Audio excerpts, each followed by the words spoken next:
పవన్ కళ్యాణ్ గారి విషయంలో నేను ఇంతకుముందు అదే చెప్పాను, మళ్ళీ కూడా చెప్తున్నాను. రావచ్చు, పోవచ్చు, సినిమాలు తీసుకోవచ్చు, సినిమాలు రిలీజ్ చేసుకోవచ్చు. ఆ సినిమాలు మేము చూసి మీరు వేసే స్టెప్పులకు మేము కూడా చప్పట్లు కొట్టవచ్చు. మా నైజాములో అన్నిటికన్నా పెద్ద కలెక్షన్ వస్తుంది మీకు. అంటే బేసికలీ సినిమా ఇండస్ట్రీ బతికేదే మన తెలంగాణ ప్రజల ఓట్లతో. తెలంగాణ యువకులకు కూడా నేను ఒకటే మాట చెప్తాను, ఆయన ఒక సినిమా యాక్టరు, ఆయన మనకు ఒక ఎంటర్టైన్మెంట్ ఫ్యాక్టరు. అక్కడి వరకు మీకు అభిమానం ఉంటే హ్యాపీ, సంతోషం. బట్ ఆయనకు మన రీజియన్కి సంబంధం లేదు.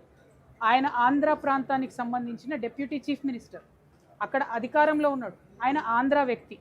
ఆయన మన తెలంగాణ రాష్ట్రం ఏర్పడ్డప్పుడు 11 రోజులు, ఎవరైనా ఇంట్లో మనిషి చచ్చిపోతే ఎట్లయితే 11 రోజులు బాధపడతామో, ఆయన 11 రోజులు అన్నం తినకుండా తెలంగాణ రాష్ట్రం కోసం బాధపడ్డా అని చెప్తున్నాడు.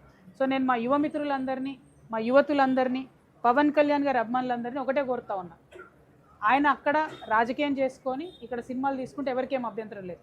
ఇక్కడ రాజకీయం మాత్రం తెలంగాణ బిడ్డలే చేయాలని చెప్పి మేము బలంగా పిడికిలెత్తి కొట్లాడి 1200 మంది బిడ్డలు చనిపోయి ఎంతోమంది ఉద్యమకారులు బలైపోతే వచ్చిన రాష్ట్రం.